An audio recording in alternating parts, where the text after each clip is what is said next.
14th of September here. And if you look at your slides here, we left off with a couple of things where we're going through the queries that we use in SQLite here.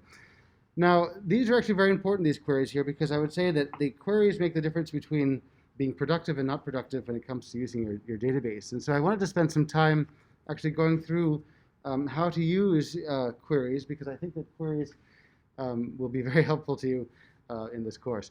So one thing I wanted to talk about, though, was, for instance, when we were talking about a new database here, which is called CampusDB, which I put together, which basically has all the things that we have been working on so far, all the pieces, like it has the keys, it has some constraints.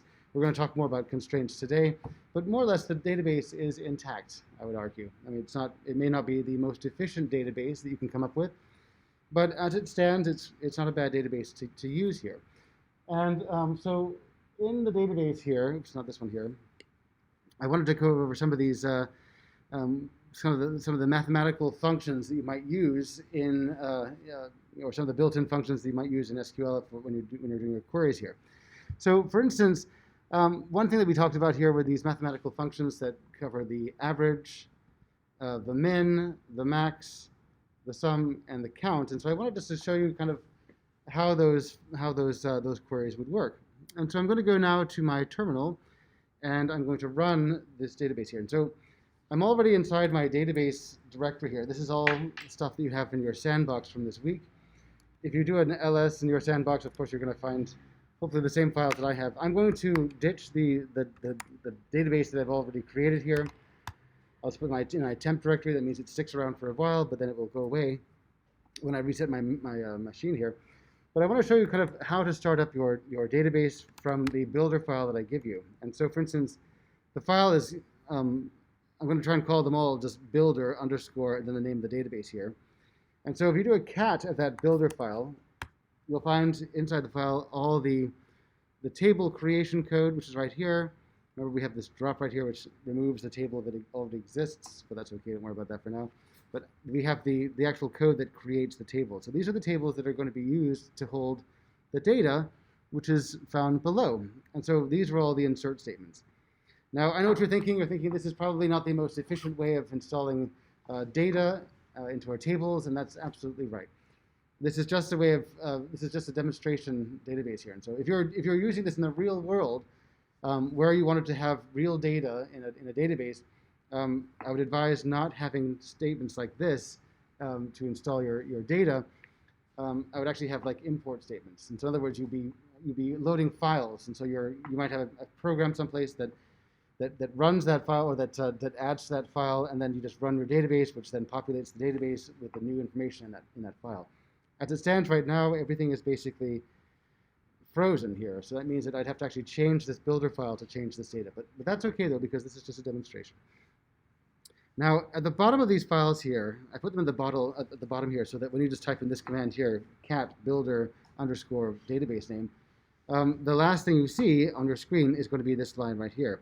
Now, if you're using, hopefully everyone's here is using a Linux machine or using Mac, you should be able to see, you should be able to build this database using this command here.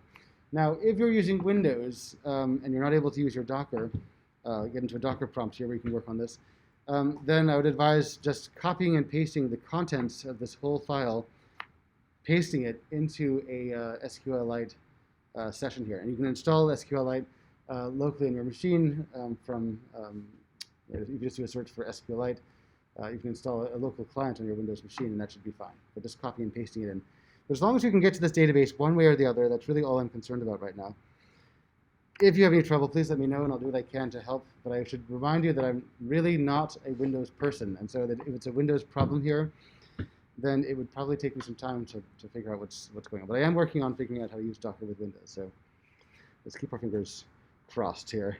Anyway, so I've just copied and pasted. Oops, I want to do that again here. What's just happened here? I've just copied and pasted twice, it looks like. Don't want to do that. But this is the thing, the line that I copied and pasted from my file here, this cat thing over here.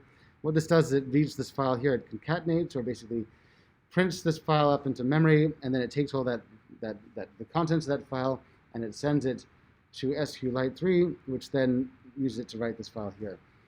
So anyway, we have built a file here, and so if you type in ls, you should be able to see this new file here, and that is your database. And so if I type in ls-l, you can see that there's a database there, and there's something in it by the size of the file. You can get into this file here by typing SQLite3 followed by campus db, and if everything has gone well up until this point, you should be able to type in tables, or table, doesn't matter, it's the same command for some reason, and you should see your tables right there. Now, remember that the one way that you can find out whether there's anything actually in these tables is by typing select star from course, and then you can see the contents of the tables here. So this is all information which has been populated by the actual build file that we put together. So it's all there. Okay, so I think that I'm not saying anything that we don't already know here. I wanted to go back to look at these commands right here, where we have, for instance, the average, and we have the min, the max, the sum, and the count. And so these functions typically work, well, not typically, but they work with numbers. And so your information, or the attribute, has to be one of numbers here, integers or floating points or something, but it has to be numbers. You really can't use these with strings, and if you can, on some versions, I think you can get some result out of it, but it's not helpful. So over here, what I'm looking at is instructor. So I'm going to use the instructor table here. And so if I go back to my thing here, let's just do a basic search on instructor.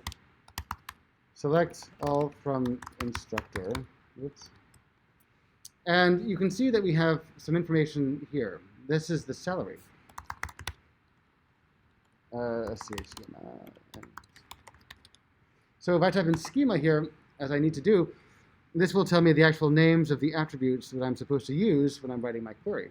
And so be careful that you have the right attribute names here, otherwise you'll have these errors that will just drive you absolutely insane. So now let's just go back to our query and type in select. Well, I'll just do this all over again, just as I think I have everything here. Rather than selecting everything from instructor, I would like to select the salary name from instructor. So now I just get the numbers here, the values that people are putting here. And by the way, this salary, looking back at my table here, this salary is actually it's on a bar chart, but it's actually a number. That means I actually specified saying this data is going to be numbers, so please act accordingly when I use my functions that use numbers. It's a numeric. So anyway, going back to this, I can go back to my select statement, or my query where I'm using select salary here, and I can type in AVG. I'll put this in uppercase so that it stands out. But the average of those salaries is 95,000. Pretty cool. You can do the min.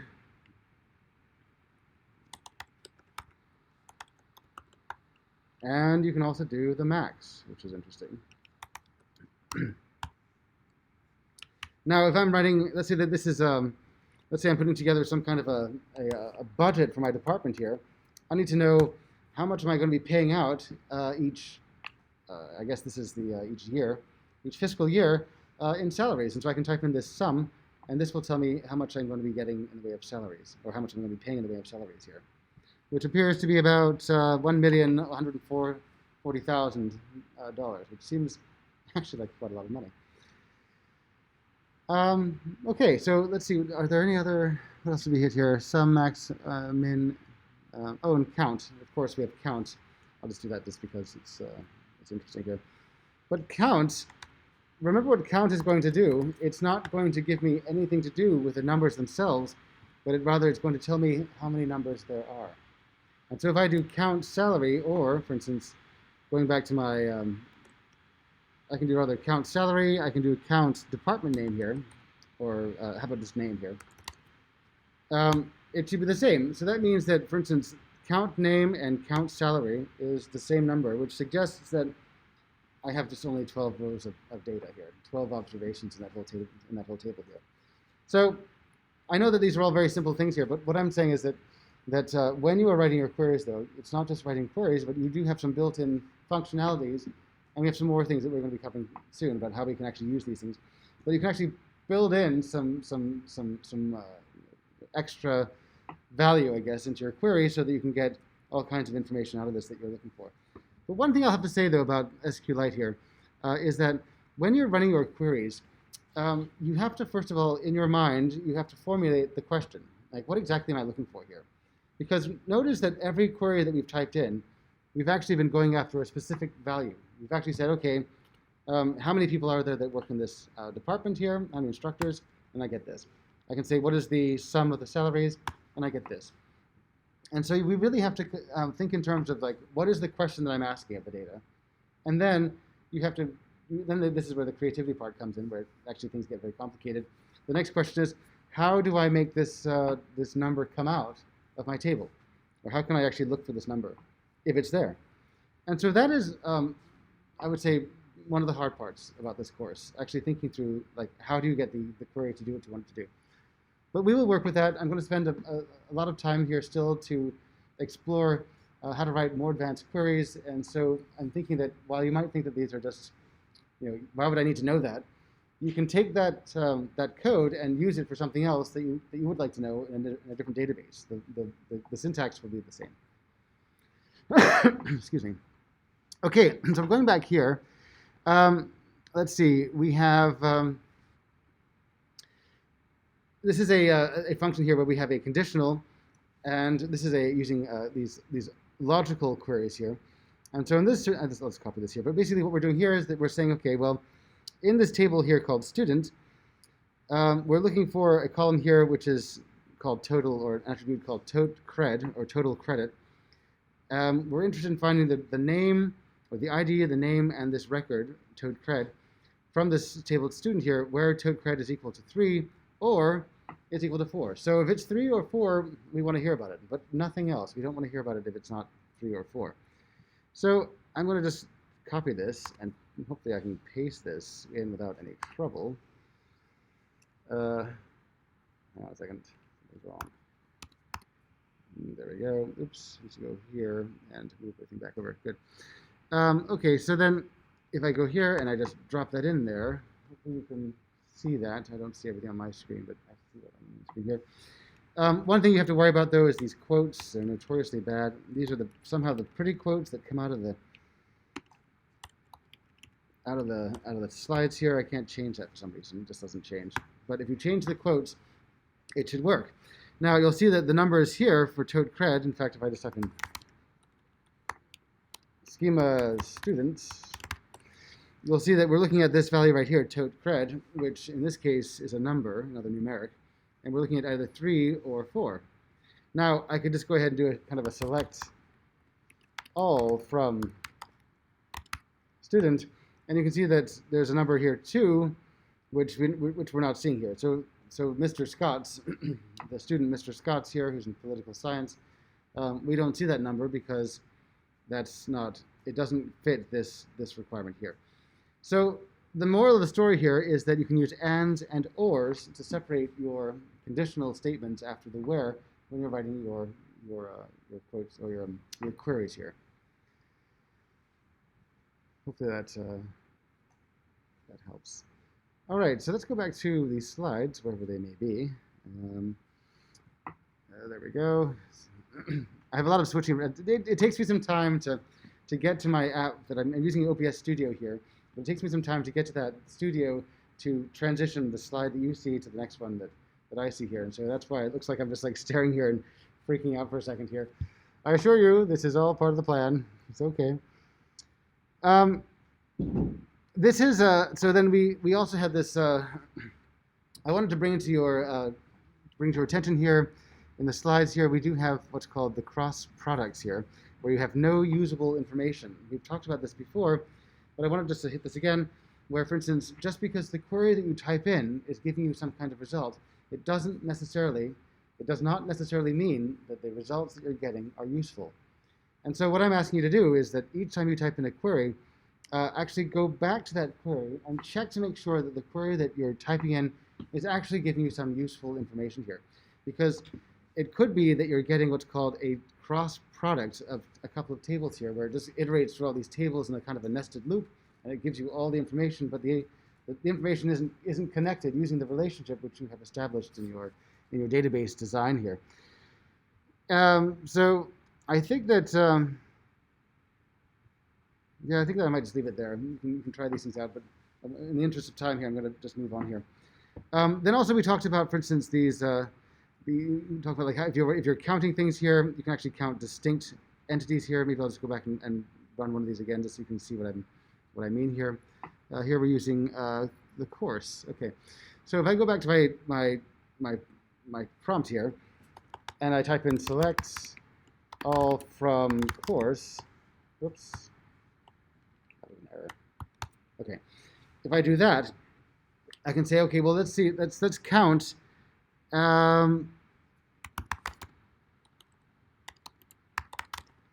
Let's count how many times I get department name here. How many different department names are there? So I can do select. Let's see, count.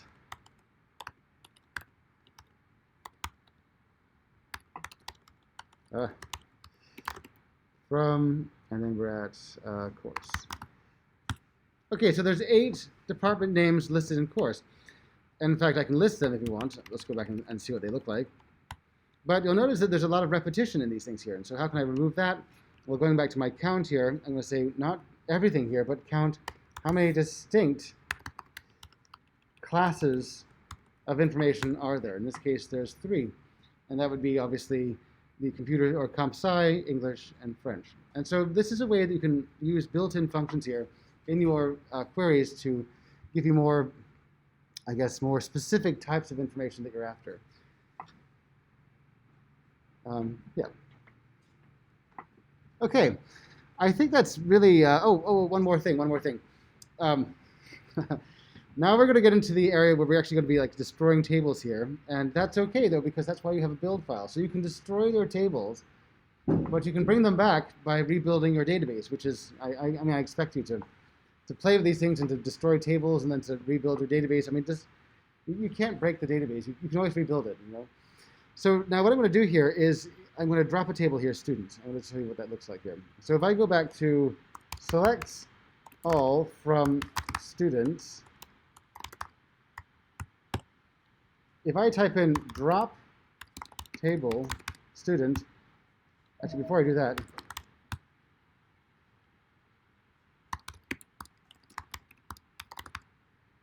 drop table student, okay, nothing seems to have happened, but did it? So now, for instance, I'm looking at my tables up here, and I see that student existed before, but now it doesn't. So I have just destroyed a whole table and the data that's inside it. So if you are playing around with these drop commands here, remember this is the red zone where you might destroy your data. And so make sure that you have a build file available so you can rebuild that database. Or if this is data that you've actually been putting in here, make sure that you have it, your database is backed up somewhere, because this will actually destroy things and then there's no way of getting it back. It's gone. Now, the next thing I wanted to show you, getting back to this, oh, sorry. So if you write table here, for instance, you didn't see any of that. Sorry about that. So if you run table here, if I run this if I do my drop here, my student is here. Sorry, student's here before. If I run drop table, then the student magically disappears. Now, the next thing I wanted to show you was, going back to this, is that I can do this delete from student command over here. And delete from students, actually student is not there anymore. The table student is gone. So we're going to try a different table here. And so if I type in select all from, let's go to the instructor table here. I have all these things in here. I can just type in this command here, delete from student, but actually I want to type delete from instructor. And it doesn't appear that anything has happened. If I type in tables, there it is. The instructor table is still there. But if I look at what the contents of my table is, I find that the data itself is gone. So these are two very different commands here. One actually removes the table and the data. The other removes just the data and leaves the table behind. And so it depends on how you want to use your database here. If you're junky an old data set here that happens to be in your database, but you don't want to remove that table, you want to populate it with something else, then you could use this this delete from instructor. However, if you want the whole thing gone, then you would use this drop table command here, and that removes the data and the table, and so everything is gone. But if I think to myself, oh my gosh, I've just destroyed my database, how can I get that back? I just hit .exit. Actually, what I'm going to do is I'm just going to, I think I can just go ahead and run this again here. Cat builder, pipe it into SQLite 3, SQLite 3 here, between the L's, followed by the name of my builder file here on my database, and then, oh, you know what? Not 2, 3. There we go. Now, you'll get some errors here because it says that some of the other tables have constraints on them. We're going to talk about these today. These constraints are saying, if you've already entered this data into this page or into this table here, do not do that again. And if you try and do this again, I'm going to make some kind of error message here. But for now, though, we're rebuilding our database here, and so everything's OK.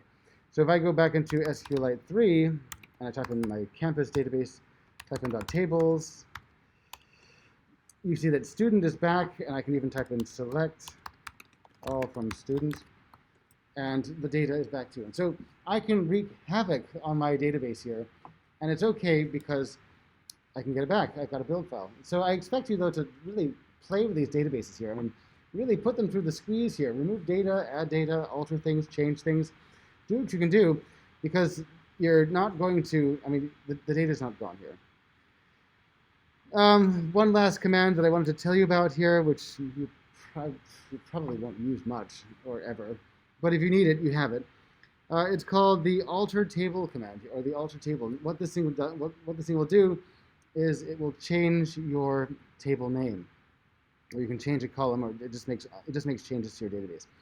I'm not going to spend time going through this here. You can try it out if you'd like on your own time. I'd like to move into the new slides, if I may, just to get to move on with the stuff that we have to do today.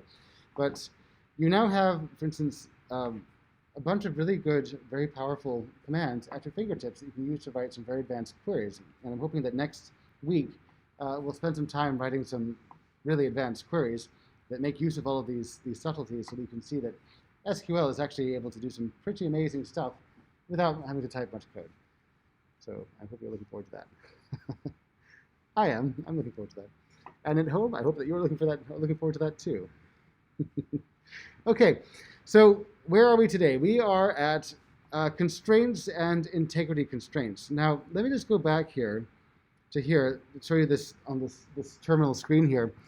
But over here, we have this word unique, and then we have constraint, and then we have failed. So what is going on here? Why is it that we have these error messages that are coming through?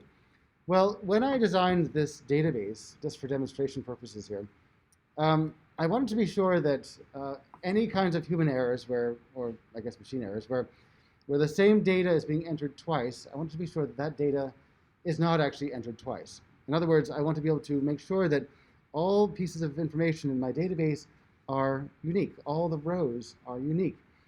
And so you can create these constraints, as they're called, and attach those to different variables in your database, such that if that variable happens to have that same piece of information again, then it's rejected. Not just that piece of information, but the whole observation is rejected. And that's exactly what we've seen here.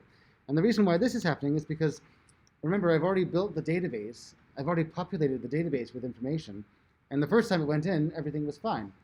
But then when I rebuilt this database, when I ran this builder command all over again to rebuild the parts of the database that were missing, I have these constraints which were in tables which were still there, which suddenly started to complain because they were saying, well, wait a minute, you're trying to put data in here that you've already done. And that is true because I never removed the department table. And so I'm creating kind of the ability to manage how the database is populated. And that's really what this whole thing about today is about controlling the errors that could happen when people populate your database, or when a machine populates your database, or if something has changed in your database, the database automatically is updated by some software. You can create these constraints so that those updates do not register if that same observation has been there before. And so constraints, I would say, I know this sounds like a really heavy word here, but they enforce conditions to restrict attributes to contain a correct type of data when inserting or updating or deleting. So that just means that I can enforce how the data is going to be registered in a table. I can say that the data has to be this, it has to be unique, it has to have this kind of trademark, it has to have something. And I can use a constraint to make sure that that happens. And you do that because, I mean, obviously you could use the database without these constraints here. But you would do that to avoid problems in the future. And I think you'll see what I mean later on. So we call these constraints integrity constraints here. They ensure the integrity of the database as you want it to be. But they are, think of them in terms of like guidelines specifying how that data is supposed to actually make its way in there. So some of the integrity constraints I'd like to discuss are not null. We've already discussed that, in fact. We already spent some time talking about not null. Did you know that that was actually an integrity constraint where we are ensuring now that if anyone tries to enter a null value into an attribute where not null is specified, then the whole observation is rejected. That's an integrity constraint. Now, we have other ones, though. The one is called default, and that is that, for instance, if somebody enters an observation, but by some mistake, some piece of information is missing, you can have a default value, which means just if it's missing, then just write this piece of information down in its place. Unless, of course, they actually enter that information, put this information in there in its place. So when nothing is specified, put this information in there. Then we have something else called unique. Unique works very similarly to primary keys. In fact, we've already talked about keys in a very mild way here. But unique says that these observations or this particular attribute, everything has to be different. You cannot have any repetition. And so unique is saying no repetition in this attribute. And no, so in your column of data, unique would say that there's no two things that are the same. Then we have primary key. We're going to talk about that. But this says that this is also unique. But also, though, this says that this database can be used, or this attribute can be used to create relationships with other tables. And so that's what the key is all about. But the key is saying that everything in this column here is unique, and you can use that uniqueness to kind of, I guess, categorize or link each observation in that table with something else. By the way, though, you can have multiple unique columns in your database table, but you can only have one primary key here. You can only specify one primary key, and that's so that your relationships are kept simple, but also it's just you only have one key in tables. That's just part of the rules of SQL. And that you can think of that in terms of like it keeps the relationships that you create for your database simple.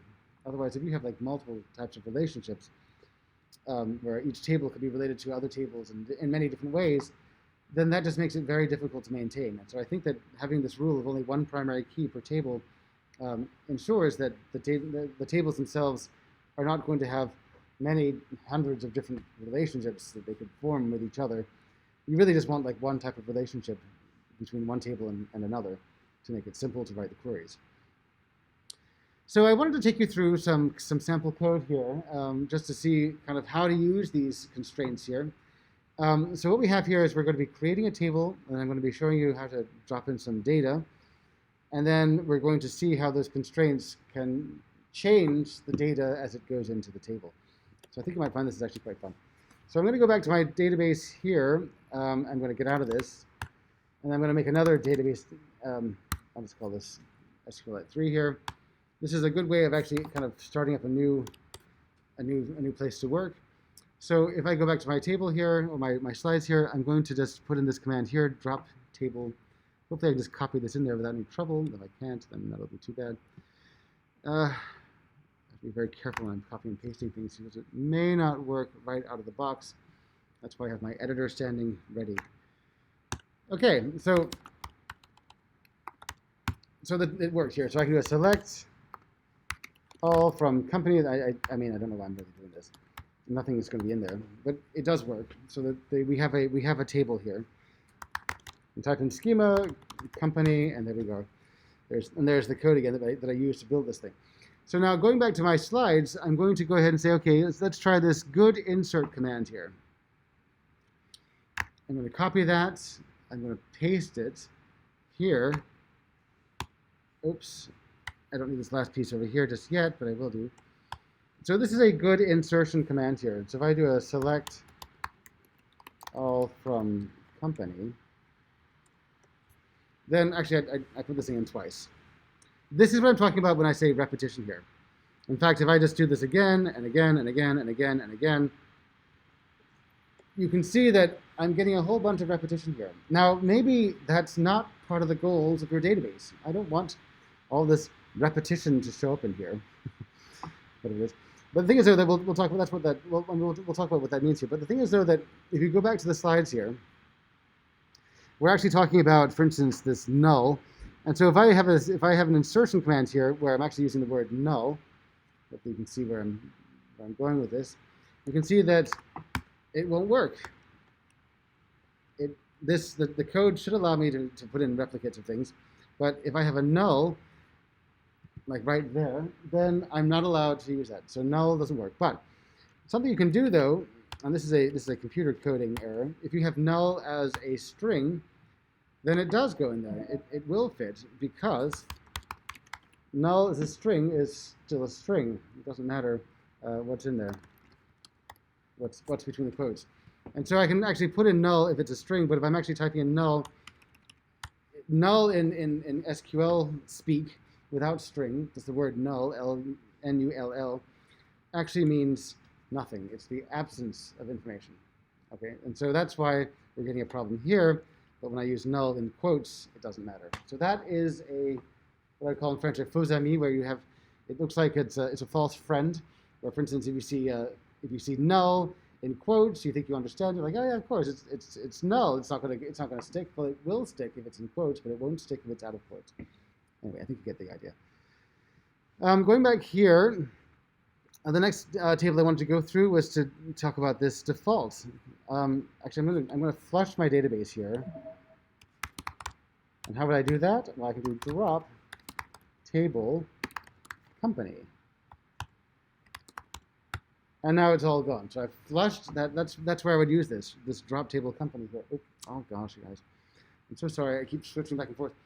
But I did this drop table company, and that basically means that I can remove the table.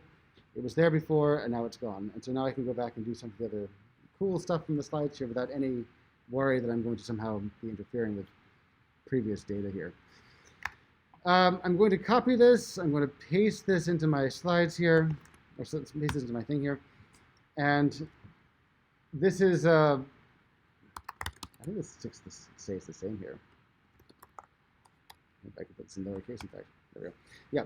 So what this is doing now is this is a new table. And in this table here, for instance, I'm setting up a primary key. We're looking at the default constraint here. And the default constraint is right here. Please notice, though, that, for instance, I'm not using varchar anymore.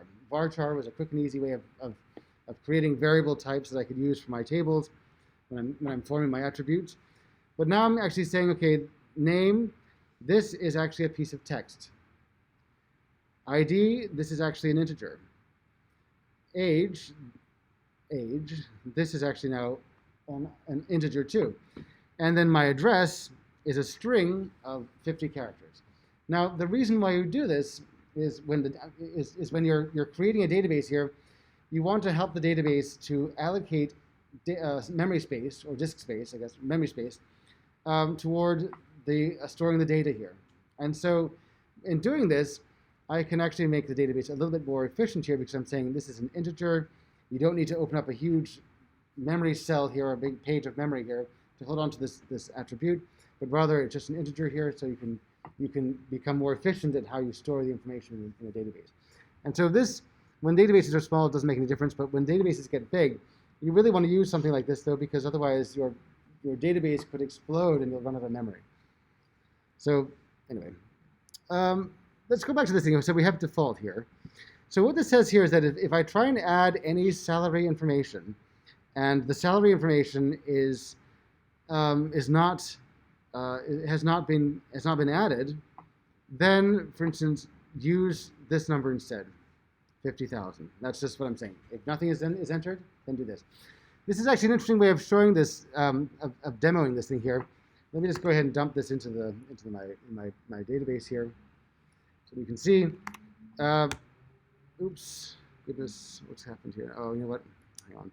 One thing I have to do, and I'll show you what I'm doing here. I'm going to my terminal where I am dumping. That's why sometimes it takes me some time here. I'm dumping in my code into my editor here, and then I have to edit it, and then I go back to here where I can actually paste this in there, and it seems to work. So select all from company. You can see now that this value over here, what is it, 100,000, was accepted because there was a value that was added there. Now, the other piece that I'd like to show you here, the other insertion command, if I can get back to my slides here, you can see it there. Now, there is a missing command. There's a missing piece of information here. Let me just go to my editor and show you, or let me just clean this up a little bit here. There we go. Address. There we go. Sorry, everybody. I know this is painful to look at here. I'm just over here working with this thing. I'm just rearranging this around a little bit here. Now, if I go back to this, then, oops, not that. I'm going to go to terminal. If I go here and dump everything in, then what's happening now is I'm saying insert into company. This is an unusual way of writing this in here, but insert into company these attributes. Now you'll notice that company, our company table here, has more than just 4 attributes here. It says it has an integer, it has a name, it has an age, it has an address, and a salary here. So really what I'm doing is I'm saying only enter the first 4, and the last piece of information, i.e. the salary information, is missing. So enter into company, and I'm actually saying in these areas, for these attributes here, these values, we have 221, which is a number. I have Sherlock, which is a string. Then I have 25, which is another number here. And then I have the address, but notice the salary information is missing. So when I enter this in there, if I can have a look at this.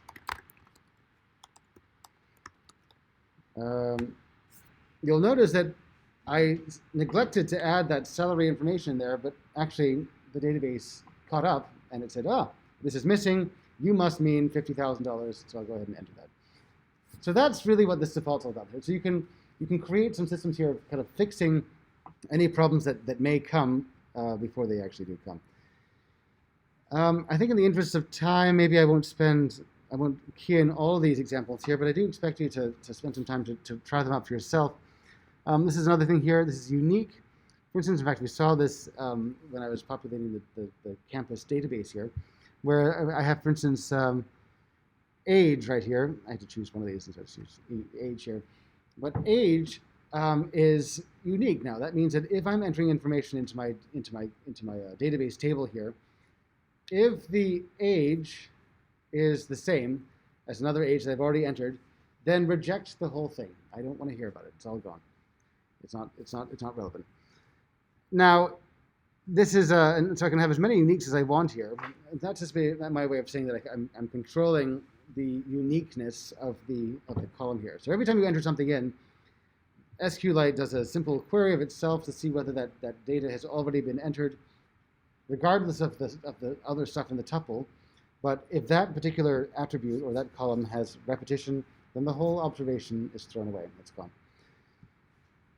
Now, the next thing is a primary key here. A primary key is how we're going to be using, is how we're going to be connecting our tables to other tables here. That's when we establish our relationships between tables.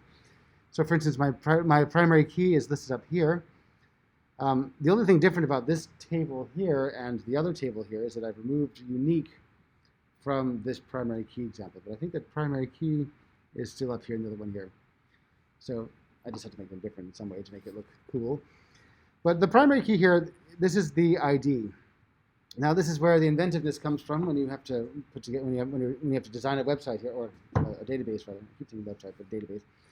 When you're designing your database here, you have to connect all the data by something. And so in this case, the most obvious way of connecting the data tables together was to use some kind of an ID type of situation here.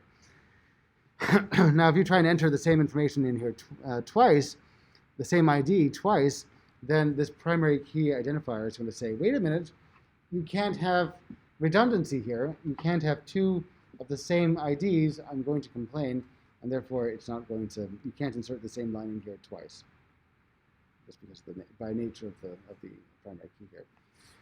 The next thing we have here is check. This is another really simple one you can play with too. But what this is doing is saying, for instance, if you add information, a number or something into this table here, in this case I'm using check for the salary here, but if you add a number that's less than 0, then reject the whole thing here. So I'm saying if somebody enters in some numbers here and the number doesn't conform to some specification, then reject the whole thing here. In this case, the number happens to be salary, and I'm saying that the salary has to be at least a non-zero value here. And so if it's less than 0, then throw it away. It'll just say violation of the constraint, or constraint failed, or check constraint failed, and then you'll know by that error that your record was rejected here. And so you can see, for instance, in this example, I'm actually trying to enter the number -10 into this thing as Sherlock Holmes's, as his salary here, and because that's in violation of our check rule here, then it's going to fail. So there are other types of constraints too that you can look at here. By the way, are there any questions? If you do have questions, please just unmute and then just ask your question. I have so many windows on my screen right now. I don't know that I can see all my. I can't see all the chat here. I know it's here. Oh, it is. I see the chat now. But I don't always see the chat right in front of me here. And so if you are asking a question here, please just unmute and then just put it out. Oh. Okay. I'm looking at the chat right now. I have it there. Okay, perfect. Okay, so getting back to this. Getting back to this, the other constraints here. These are just some other constraints that you can use when you're putting together your tables here. So when you're actually writing up your tables, as I've done up here, for instance, int, name text, name int, or the address char. These are types of constraints that you can use to ensure certain types of functionalities of that attribute. So here we have ints, we have text, we have char, or character, of a length n here. So you have to put a number in there to say this is what the number should. This is how many pieces of, or how long the string should be. You also have something here called numeric, p and n here, where you can have like floating points, where you can say that I'm looking for a floating point number of p digits here, with n digits to the right of the decimal point. In other words, you're talking about like how precise are you. Then you have the real double precision here. Another one here. There's a lot of repetition, it seems, in these constraints, and you can. For me though, whenever I use my my tables here, sometimes I never use char n. I might just use text or something like that. So you can play around with these things and see which works for your particular types of data. But it's up to you. Next, we have, for instance, these floating points right here, precision here. You can actually create floating points. Now, let me just say a point about floating points and ints. The reason why there's a difference between these things is because it takes more memory to hold and store floating point numbers than it does to store ints. And so if you can tell your database to allocate that memory, then it'll be more efficient. You'll have faster searches. But the memory management internally in the database is going to be more efficient. That means that you're not going to waste memory. Yeah, I'm going to leave it there. Otherwise, you could store everything as a piece of text, as a string, but that also might use up more memory too. And so you really want to kind of think about what the data is that's going to each of these attributes, and say the data is as a string, or it's a float, or it's something like that, and then you design your database table accordingly to kind of protect your memory. And then we have not null. I've already talked about here. One thing I would like to say though is that the difference between character n, a fixed character string of length n, and varchar n. We've been using varchar in this class up until now, and you'll find that when you use char n, it's a built-in command that actually works with characters here, or strings, and it's about half as fast, or it's 50% faster, or it's double the speed of your varchar. Now that is because varchar has to go through has to look at your value and determine whether it's a string, whether it's a number, what is it looking at? And so it has some internal checks that it has to do to determine how to treat that particular piece of information here. But with character n, it just takes it as default that this is a piece of string, or this is a string here of length n. And so those internal checks don't have to happen. So that's where you get the speed from. And so you want to keep that in mind when you're designing your own page or your own database here. Use the correct types of data managers, I guess, or the variable types here to kind of be able to get that speed out. Now, when you're working with a small database like this, you won't see that. You won't see a difference in speed. But when you're working with big databases here, then you will see that difference in speed. And so these are just some other constraints that are called affinity constraints. These are the types of, the constraints go on and on, it seems, in SQL. In fact, half of these I don't think I've ever really used. You might use these things if you have a really colossal database where every piece of memory matters. And so you need to, you might need to go through and make sure that everything is as efficient as possible when you're writing your database here. So for instance, I think maybe I'll stop here. There's some other slides, 10 more slides. We'll hit those on Friday. But I will say that these constraints are actually very, very important.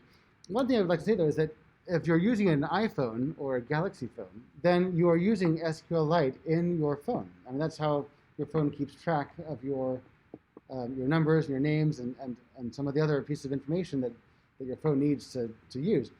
In fact, you can find this note. You can find the note of SQLite here. If you go to your legal messages, if you go to your settings in your iPhone, and then you look at the legal notices, if you scan down, you'll find that there's an open source license for SQLite. And you're thinking, what's that doing there? Well, that's because you're using SQLite to run your phone contacts. Now, because you have so many pieces of information going around in your phone and such limited memory, and believe it or not, it is kind of limited. You have, everything is a piece of information that's connected to something else. That when the designers put together your iPhone or your Galaxy phone database system here, they had to go through all of these affinity constraints here to pick the most efficient constraint for that particular piece of data, so that you're not using up all the memory in the phone on remembering who the contacts were for the telephone part, and not using that and unable to use the rest of that memory for stored images, media, and apps and things. And so there is actually a very important reason why you'd want to use these things here, and that is to conserve your memory space here. I think I might end it here. We will come back on Friday, and we'll hit the rest of these slides here, and then hopefully by the end of the week, we'll be all caught up. It's on me. I'm sorry for keeping you guys back here, but please do spend some time looking at your slides here and trying out the constraints that we've been playing with so far, and I think you'll find that you can think of many ways of using them during the course of your own database work. Alrighty, so take care. Everyone take care. Stay well.